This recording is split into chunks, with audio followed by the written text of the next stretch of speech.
Cheguei na casa, e o som das risadas e das taças brindando ecoava por toda a sala. Meu pai levantou o copo de champanhe e anunciou, cheio de orgulho para dezenas de convidados, que ele e a minha mãe finalmente tinham comprado a casa dos sonhos deles com a ajuda da minha irmã mais velha. Todo mundo bateu palmas. O único problema daquela cena feliz era que aquela casa era minha, e eu sequer tinha sido convidada para essa festa. Mas calma, vou voltar um pouco e contar como chegamos até aqui. Essa é uma história original do canal Quando as Máscaras Caem. Tem canal postando meus vídeos como se fossem deles, e isso prejudica muito meu trabalho. Se você perceber que não está no canal original, por favor, saia e procure o verdadeiro. Agora, bora pra história. Meu nome é Grace, tenho 30 anos e passei os últimos 8 anos da minha vida construindo minha carreira como executiva sênior em um dos maiores bancos de investimento do país. Meus pais estavam na faixa dos 40 anos quando eu nasci. Eu fui uma filha que veio por acidente. A minha mãe costumava dizer que eles planejavam ter apenas uma filha, a Sylvia, que era 10 anos mais velha que eu. Não falava com raiva, mas com um tom que de alguma forma tornava tudo pior. Você não foi planejada, Grace, dizia ela enquanto cuidava das atividades extracurriculares da Sylvia, ou a ajudava com a papelada da faculdade. Esses comentários, aparentemente inofensivos, mas constantes, deixavam claro que eu era um acidente de percurso. Isso moldou minha infância de uma forma que na época eu nem entendia. Na verdade, eu só nasci porque os meus avós maternos insistiram muito. Meus pais não queriam saber de um segundo filho e me viam apenas como um fardo. Mas como a minha mãe era filha única, os meus avós ficaram super felizes com a ideia de ter mais um neto para encher a casa. Eles me acolheram de braços abertos, e logo se tornaram o meu verdadeiro lar. Meu avô me ensinava matemática e lógica com paciência. Sempre dizia, os números não mentem. Eles contam histórias mais honestas que as pessoas. Minha avó me ensinava com o mesmo carinho e insistia. Conhecimento é a única coisa que ninguém pode tirar de você. À noite, quando minha mãe, impaciente, vinha me buscar já tarde na casa dos meus avós, minha avó me abraçava forte e dizia, Grace, você foi a melhor coisa que nos aconteceu. Naquele abraço, por um instante, eu quase acreditava que era querida em algum lugar. Enquanto Sylvia seguia rumo ao futuro promissor, eu aprendi a viver como coadjuvante na minha própria casa. Ela me ignorava completamente. Não era cruel. Apenas agia como se eu não existisse. Ficava deitada no sofá, falando ao telefone sobre garotos ou faculdade, enquanto eu brincava com minhas bonecas num canto da sala. A diferença de tratamento dos meus pais era gritante. Minha mãe fazia questão de exaltar Sylvia para todo mundo.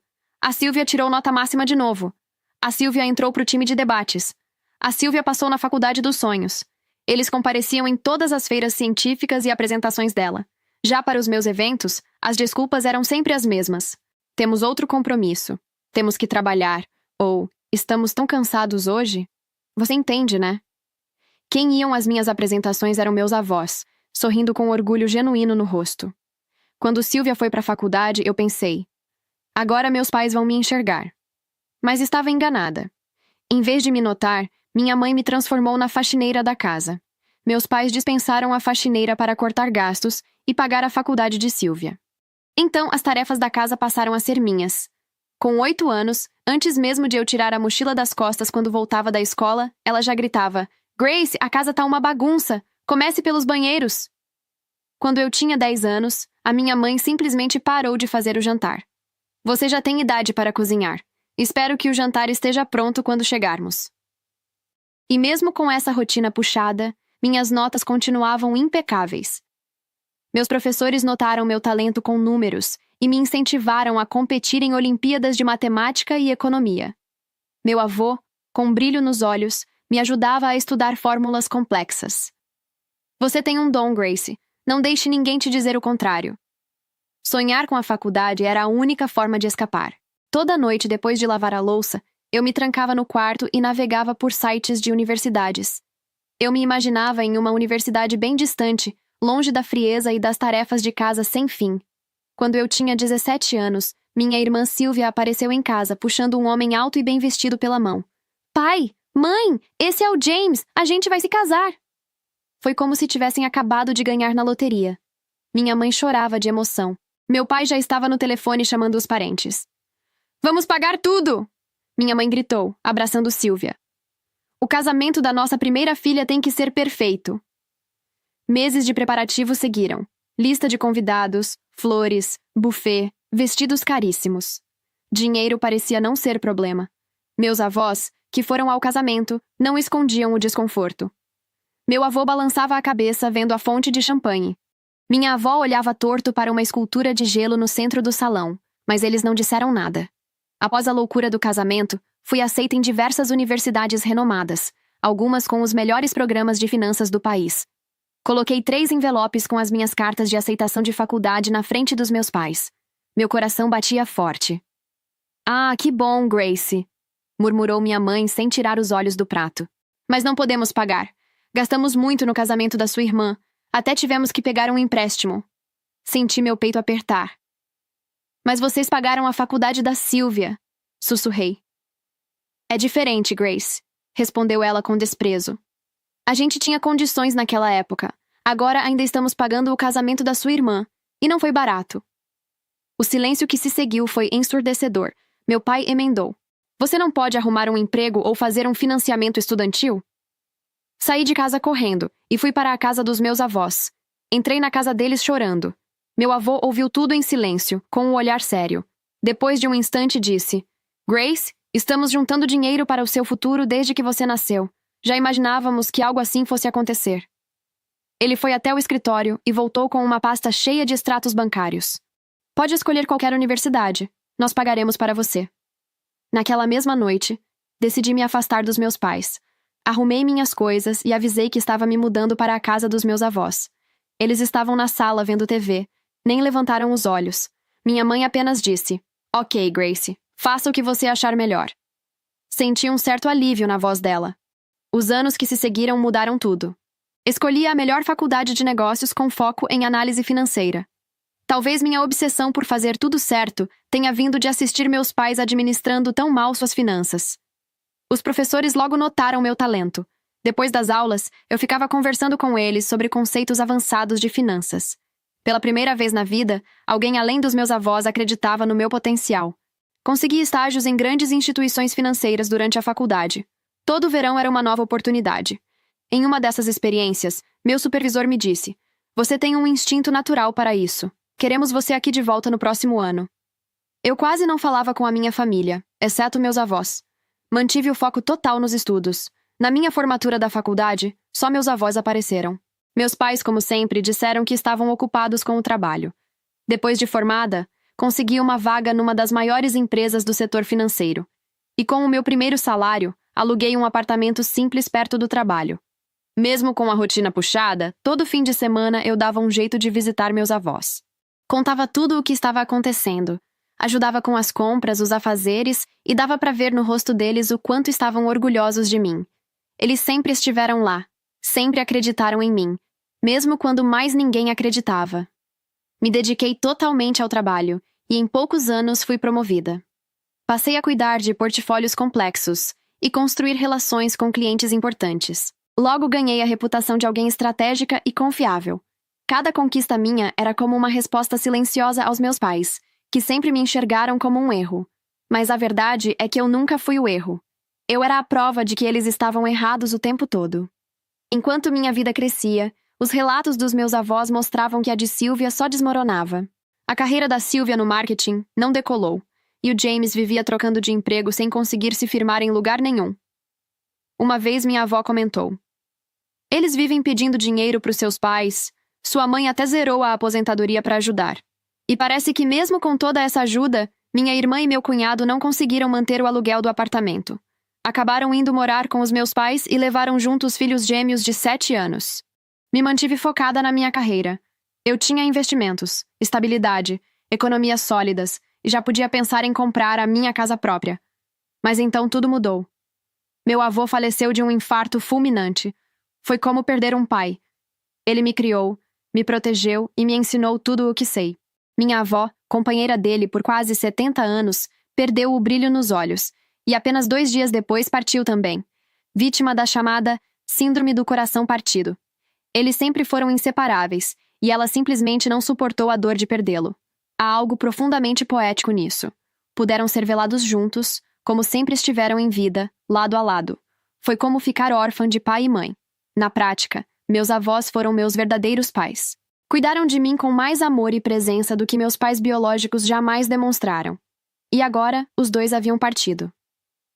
Durante os preparativos para o velório, ouvi uma voz atrás de mim. A voz da minha mãe. Grace, quer ajuda com os arranjos? Quando me virei, mal a reconheci. Estava mais envelhecida, abatida. Era a primeira vez que a via em anos. Não houve abraço, nem palavras de afeto. Apenas uma tentativa mecânica de conversa, como se fôssemos duas conhecidas distantes. Por um instante pensei em recusar, mas a tristeza nos olhos dela me desarmou. Claro, respondi. Seria bom. Conforme organizávamos o funeral dos meus avós, meus pais começaram pouco a pouco a se abrir comigo. Enquanto escolhíamos as flores, meu pai soltou um desabafo. As coisas não estão fáceis desde que nos aposentamos. Estamos com dificuldades até para pagar as contas básicas de casa. Logo mencionou que Sylvia, James e os filhos ainda moravam com eles e dependiam quase totalmente de sua aposentadoria. Eu apenas balançava a cabeça concordando. O enterro foi simples, como meus avós gostariam que fosse. Nada de cerimônias grandiosas ou discursos vazios, apenas família e alguns poucos amigos. As flores eram as preferidas deles, rosas amarelas. O cheiro delas, misturado ao da terra molhada, ficou gravado em mim. Enquanto observava os caixões sendo baixados, senti como se uma parte de mim estivesse sendo enterrada junto. Me afastei um pouco em busca de ar, e foi aí que ouvi, sem querer, minha mãe conversando com uma tia, em voz baixa, mas audível o suficiente. Como sou a única herdeira, vou ficar com tudo. Vai ser bom pra gente. Vou vender a casa e pagar todas as nossas dívidas. Espero que eles tenham deixado dinheiro no banco também. Preciso trocar meu carro. Meu corpo gelou pela forma que ela falou.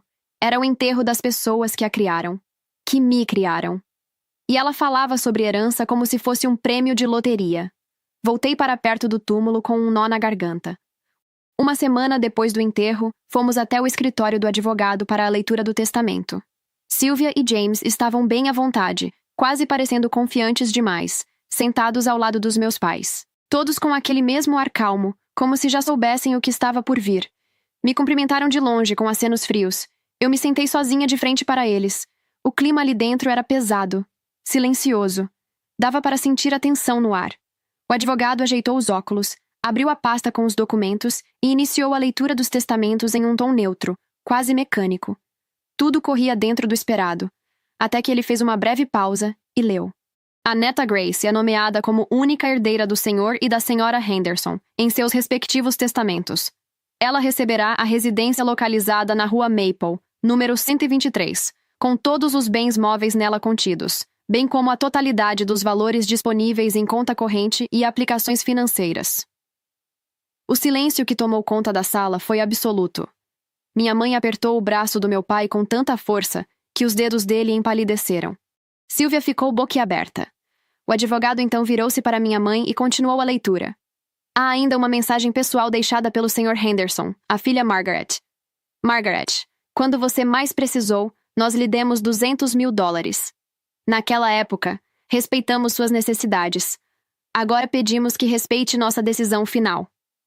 O rosto da minha mãe empalideceu. Ninguém ali esperava por aquilo. Sylvia e James se entreolharam nervosos.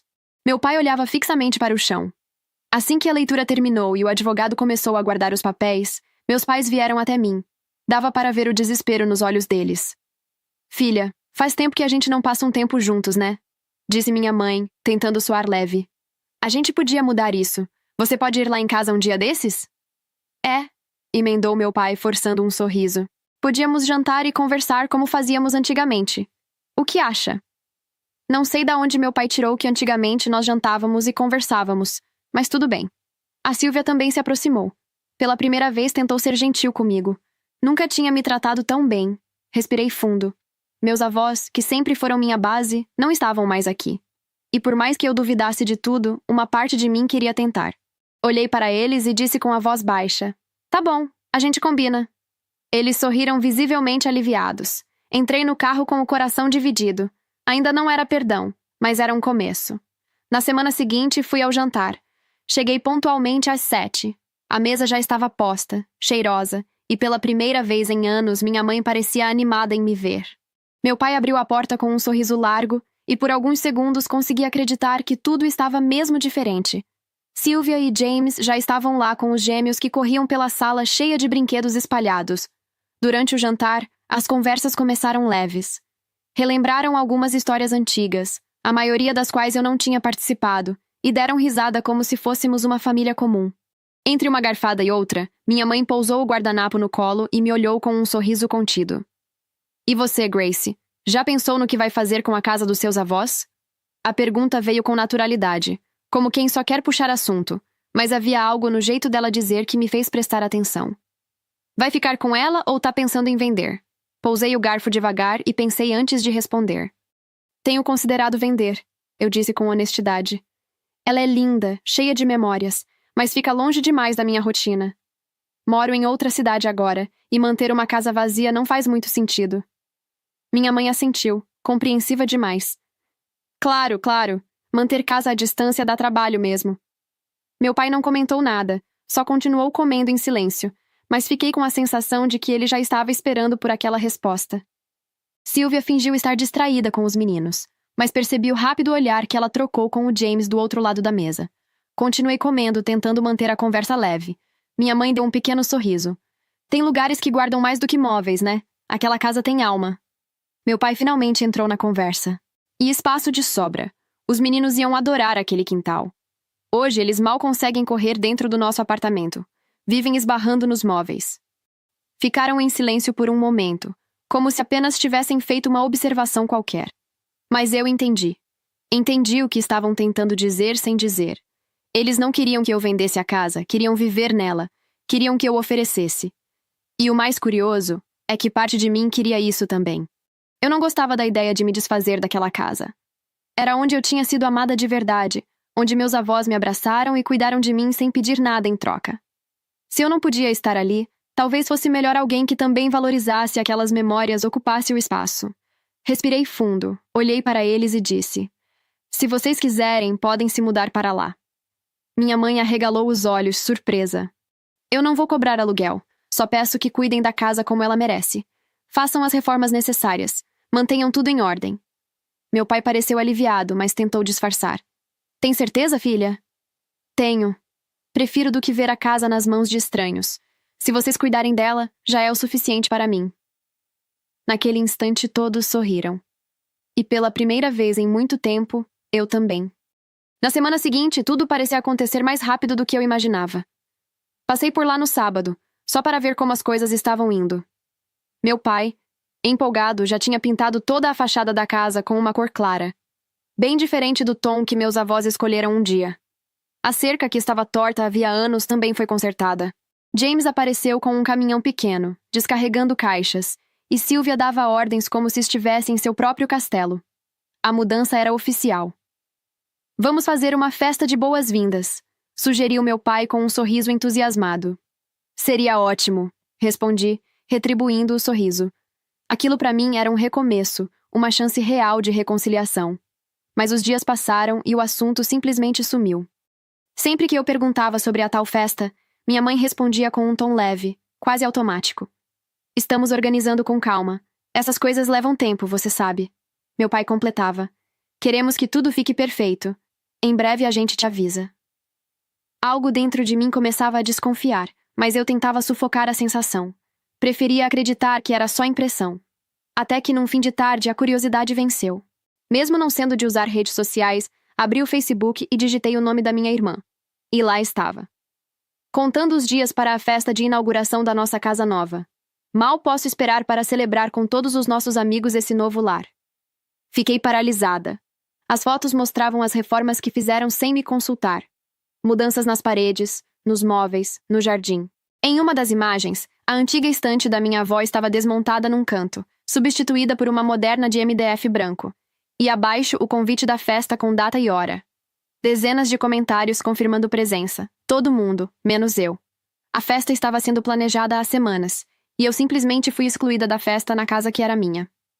Peguei o telefone com as mãos trêmulas e disquei o número da minha mãe. Lá no fundo, eu ainda queria estar errada. Era a última chance que eu estava dando para eles. Eu tentava me convencer de que, como eu não tenho o costume de usar redes sociais, eles simplesmente tinham esquecido de me avisar. Oi, mãe. Tudo bem? Só queria saber se já tem uma data para a festa de boas-vindas. Ela respondeu com a maior tranquilidade do mundo, como se não houvesse nada de errado. Ah, querida, ainda estamos vendo isso. Naquele momento eu entendi. Eles não tinham mudado. Continuavam os mesmos de sempre, mesquinhos, oportunistas, frios. Sábado, o grande dia da festa de boas-vindas chegou. E eu fiquei com aquela pergunta martelando na cabeça. Vou ou deixo pra lá? Mas quanto mais eu pensava, mais me doía a forma como fui apagada da história. Decidi ir. Cheguei e estacionei. O som da festa ecoava na rua. Do lado de fora, luzes penduradas piscavam na varanda. Faixas de bem-vindos enfeitavam o portão.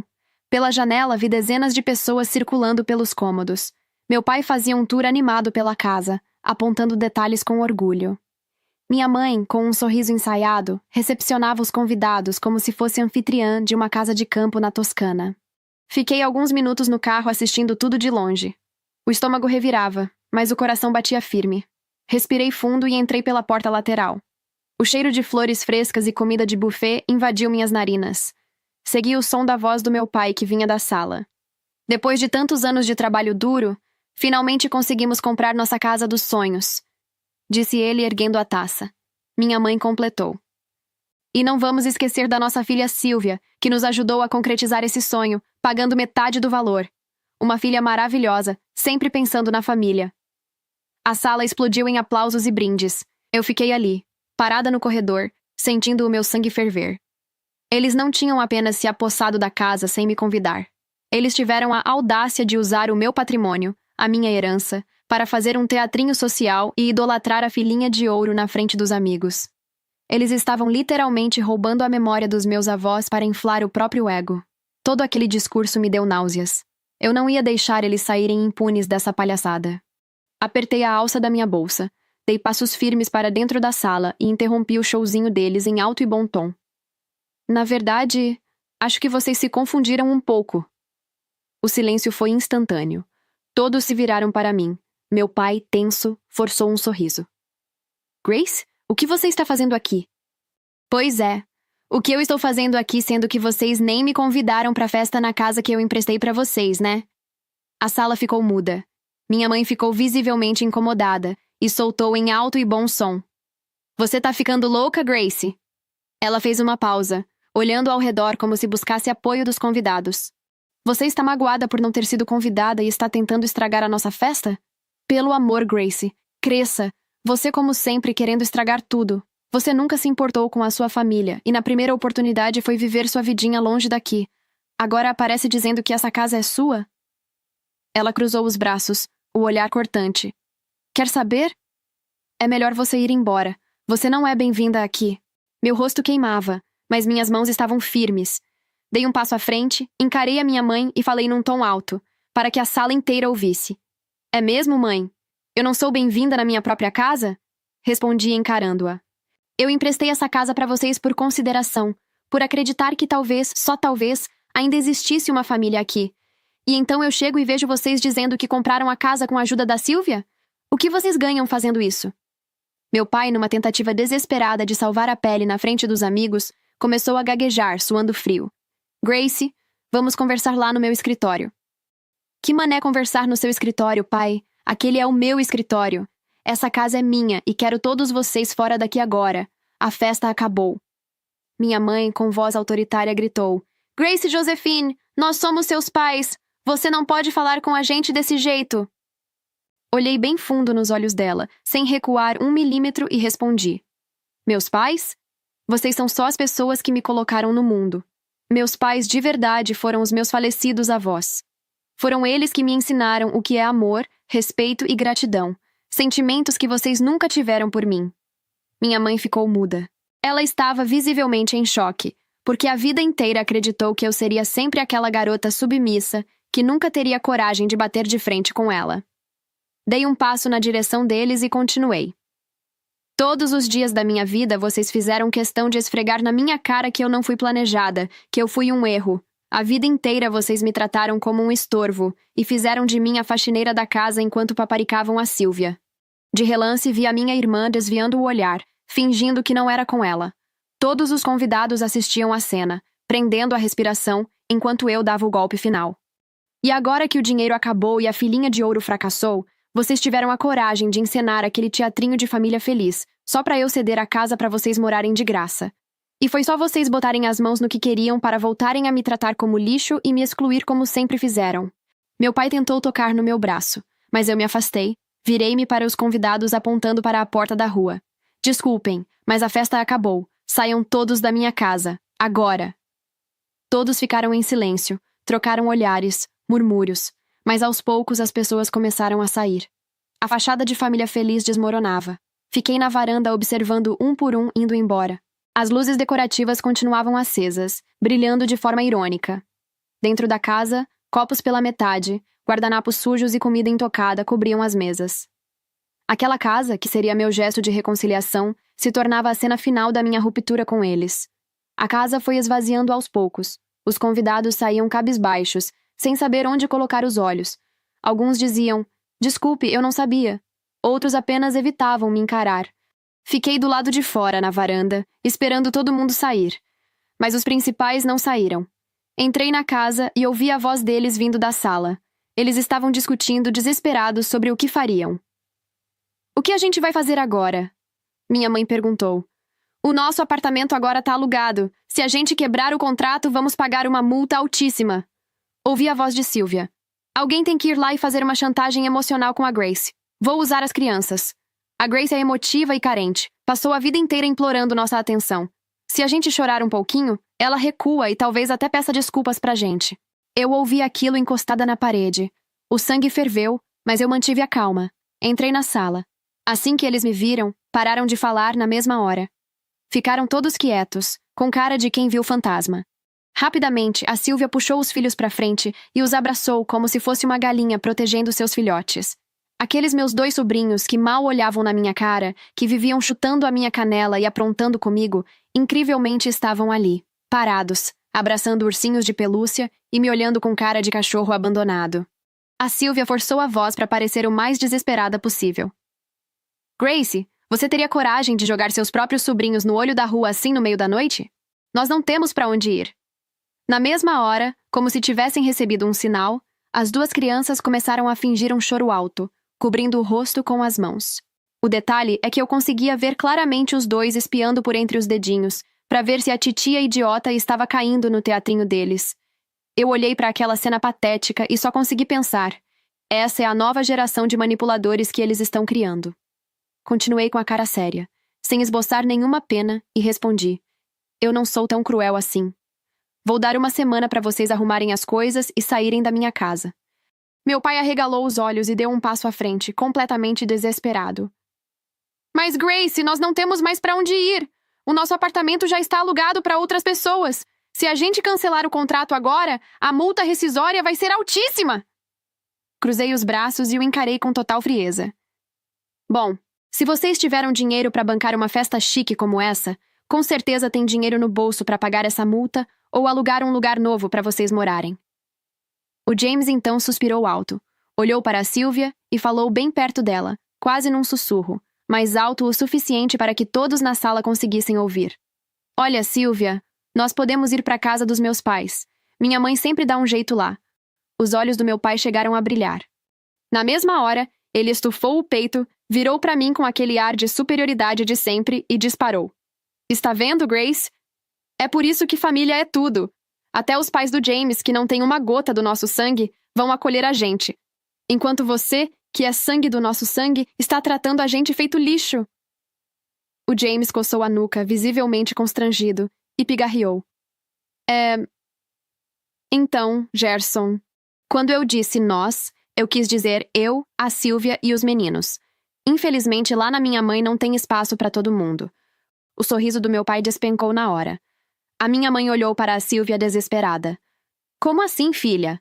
Vocês vão abandonar a gente? Para onde nós vamos? A Sylvia levantou os ombros com a mesma frieza que eles cultivaram nela a vida inteira. Ah, mãe, infelizmente não tem espaço lá para todo mundo. Usa o dinheiro do aluguel do apartamento e aluga alguma coisa aí para vocês. Não sei. A minha mãe deu um grito, a voz esganiçada de choque e raiva. Como é que é, Sylvia? Eu não consegui segurar um sorriso de canto de boca. Ver a filhinha de ouro apunhalando os próprios pais pelas costas era o prato mais frio de vingança que eu já tinha visto. Vendo o olhar de pura decepção e raiva da minha mãe, ao perceber que estava sendo abandonada, eu arrumei a minha bolsa no ombro. Mas que bela família apoiadora vocês formam. Realmente família é tudo, eu disse, cheia de sarcasmo, caminhando até a porta. Bom, eu vou embora antes que sobre pra mim. Vocês têm até sexta-feira pra tirar as coisas de vocês daqui. E quando eu voltar, se vocês ainda estiverem aqui dentro, eu volto com meu advogado e a polícia. Virei as costas e bati a porta. Enquanto eu caminhava até o carro, eu conseguia ouvir a histeria dentro da casa, com eles brigando e gritando uns com os outros. O castelo de cartas que eles levaram a vida inteira para construir finalmente tinha desmoronado. E a melhor parte é que eles mesmos tinham acendido o pavio. Entrei no carro, liguei o motor e fui embora dali sentindo um alívio absurdo. Naquela semana, eu não atendi nenhuma ligação. No sábado de manhã, voltei para conferir se eles tinham saído e pegar as chaves de volta. Mas assim que eu estacionei o carro na frente da casa, meu coração afundou. A cerca do jardim, que eles tinham acabado de consertar, estava totalmente arrebentada. As paredes recém-pintadas da frente foram manchadas com pichações horríveis. As flores do quintal tinham sido arrancadas pela raiz e havia pedaços de vasos quebrados espalhados por todo o gramado. Eu destranquei a porta correndo, e assim que a abri, um cheiro fortíssimo de podre bateu no meu rosto. Lá dentro, a situação conseguia ser ainda pior. A casa inteira estava vandalizada. Tinha lixo e restos de comida apodrecendo em cima da pia da cozinha, na mesa da sala e atirados pelo chão. O ódio deles estava marcado em cada cômodo. As cortinas que a minha avó tanto gostava estavam todas picotadas com tesoura. As paredes de dentro também foram cobertas de pichações. Os espelhos estavam quebrados e o sofá da sala tinha sido retalhado. Todos os móveis antigos de madeira dos meus avós estavam desmontados e jogados de qualquer jeito no porão. Olhando para a casa dos meus avós, aquele lugar que era cheio de lembranças boas, totalmente profanada daquele jeito, minhas pernas fraquejaram. Eu caí de joelhos no meio da sala e de todo aquele lixo e comecei a chorar. Era uma mistura de ódio com uma dor imensa no peito. Eu estava ali no chão, limpando as lágrimas no meio daquela sujeira, quando de repente a campainha tocou. Tomei um susto. Fui abrir a porta e dei de cara com o Gerald, o vizinho da frente que sempre adorou os meus avós. Ele estava com uma expressão grave. Ele me explicou que tinha voltado de viagem na sexta-feira à noite e tomou um susto quando viu o estado da minha casa. Como ele tinha câmeras de segurança de alta qualidade viradas para a rua, foi olhar as gravações. Ele disse que não tinha o meu telefone, mas graças a Deus me viu entrando na casa e decidiu vir me mostrar as imagens. Eu passei o meu número para ele na mesma hora, e ele me enviou o arquivo. Quando eu dei o play no vídeo, tudo fez sentido, inclusive o cheiro de comida podre. A gravação era da madrugada de terça-feira. Ela pegou perfeitamente o meu pai e a minha mãe quebrando a cerca na base do chute e pichando a parede. Meus pais descontaram a frustração destruindo a minha casa, antes de fugirem como covardes. Eu não hesitei por um único segundo. Disquei o número da polícia. Como o prejuízo para consertar toda a destruição passava facilmente de $5.000, o caso foi enquadrado como vandalismo grave. A polícia rastreou os meus pais até um apartamento pequeno de um quarto num bairro bem afastado e barato da cidade, que eles tinham acabado de alugar, e levou os dois para a delegacia para serem fichados. Enquanto o processo corria na justiça, eu contratei equipes para limpar e restaurar a casa toda. Arrumei a cerca, mandei pintar a fachada, troquei as cortinas rasgadas, consertei o que dava e comprei móveis novos. Fiz questão de guardar cada nota fiscal e cada recibo. O prejuízo total bateu a marca de $30.000. Alguns meses depois, tivemos a audiência no tribunal. Meus pais tentaram dar o golpe da piedade. Tentaram se fazer de velhinhos doentes e inocentes na frente do juiz, chorando e dizendo que era só uma briga boba de família. Mas o juiz não teve um pingo de pena. Ele assistiu ao vídeo no telão, olhou para as notas fiscais totalizando $30.000 na mesa, encarou os meus pais com profundo nojo e disparou. O comportamento de vocês foi animalesco. Destruir o patrimônio da própria filha por pura vingança já é algo nojento de se ver. Mas a senhora... O juiz fez uma pausa e apontou diretamente para a minha mãe. Consta nos autos do processo que essa era a casa dos seus falecidos pais. O lugar onde a senhora foi criada. A senhora teve a coragem de destruir a casa e quebrar as coisas dos seus próprios pais, cuspindo na memória da sua própria família, apenas por pura inveja e birra com a sua filha. Isso não é apenas um crime de vandalismo. É uma falha de caráter vergonhosa. A humilhação foi pública e completa. O juiz condenou os dois a pagarem a restituição absoluta dos $30.000 que eu gastei com a reforma, além de todos os honorários do meu advogado. E eles ainda ficaram com a ficha criminal suja. Mas não parou por aí. Como eles destruíram de propósito objetos de valor sentimental inestimável que pertenciam aos meus avós, o juiz aplicou uma condenação extra de mais $30.000 por danos morais. O tombo final foi de $60.000. Meus pais não tinham $60.000 no banco para pagar a condenação à vista, então a justiça agiu de forma implacável. O juiz determinou o bloqueio e a penhora de todos os pagamentos do aluguel daquele antigo apartamento deles. Ou seja, todo santo mês, o dinheiro do inquilino ia cair direto na minha conta bancária, até a dívida dos $60.000 ser totalmente paga. Sem aquela renda extra, os meus pais ficaram de mãos atadas. Agora, eles tinham que usar o dinheiro da própria aposentadoria para pagar o aluguel do mini apartamento onde moravam, e ainda tinham que rebolar para pagar as contas e a comida. Eles perderam absolutamente tudo. Já se passou 1 ano desde o processo. Confesso que eu não fui atrás de notícias, mas como o mundo é pequeno, acabei descobrindo o destino deles por puro acaso. Encontrei uma velha amiga da minha mãe no corredor do supermercado, e claro, ela não perdeu a chance de me atualizar da fofoca. Adivinha só? A Sylvia descobriu que o James estava traindo com uma colega de trabalho e o largou. Fiel ao seu instinto de sobrevivência, ela foi bater na porta de quem? Se vocês adivinharem, eu dou um troféu. Se você falou de mim, você errou. Claro que ela foi atrás dos meus pais. Ela chorou, pediu perdão, disse que se arrependia de ter ido embora sem eles e...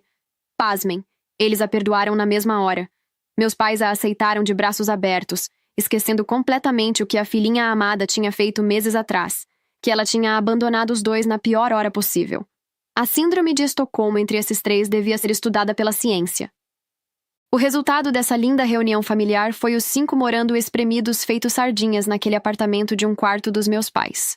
Mas se você acha que a história termina aí, se segura na cadeira. 4 meses depois de viverem enlatados juntos, a Sylvia finalmente conseguiu arrancar uma pensão alimentícia gorda do James na justiça. Então a filhinha de ouro pegou o dinheiro e alugou um apartamento maior, mais confortável e de 2 dormitórios. Mas só para ela e para os meninos. Ela simplesmente se recusou a levar os meus pais junto, dizendo na maior cara de pau que precisava ter o próprio espaço. A minha mãe surtou, a relação delas estremeceu de novo, e a Sylvia abandonou os dois lá, sozinhos, falidos e largados às traças pela segunda vez. Quanto a mim, a minha vida foi só pra frente. 2 meses depois da audiência, eu recebi uma proposta irrecusável de outra empresa para trabalhar 100% de home office. É como se o universo estivesse do meu lado. A primeira coisa que fiz foi entregar as chaves daquele meu apartamento antigo e me mudar de vez para a casa dos meus avós, que já estava lindamente restaurada. Hoje em dia, a minha rotina é outra. Eu acordo de manhã, passo o meu café e me sento na varanda de madeira que o meu avô construiu. Às vezes, eu fecho os olhos e juro que consigo sentir a presença deles ali comigo. Essa casa foi o único lugar no mundo inteiro onde eu me senti amada, protegida e valorizada de verdade. E agora, a paz finalmente reina por aqui, sem a sombra daquelas pessoas. Às vezes me pego imaginando os meus pais, envelhecendo e mofando completamente sozinhos naquele apartamentinho apertado. O dinheiro do inquilino deles cai direto na minha conta bancária todos os meses para pagar a reforma do que eles mesmos destruíram. Dá até uma peninha. Mentira, não dá não. Na verdade, eu achei o karma maravilhoso. A minha mãe passou a vida inteira fazendo questão de esfregar na minha cara que eu não tinha sido planejada, que eu fui apenas um acidente de percurso. Mas sabe de uma coisa? Até que eu concordo com ela. Realmente, planejamento nunca foi o forte daquela família. Se você chegou até aqui, deixe a seguinte frase nos comentários. Essa história é do canal Quando as Máscaras Caem. Se você acompanha o canal original, vai entender o porquê do meu pedido. E pode apenas dar uma risadinha nos meus comentários. Se você não acompanha o canal original, por favor, não incentive quem rouba conteúdo. Quero agradecer de coração a todos por terem ficado comigo até o final. Um beijo enorme, se cuidem e até o próximo vídeo.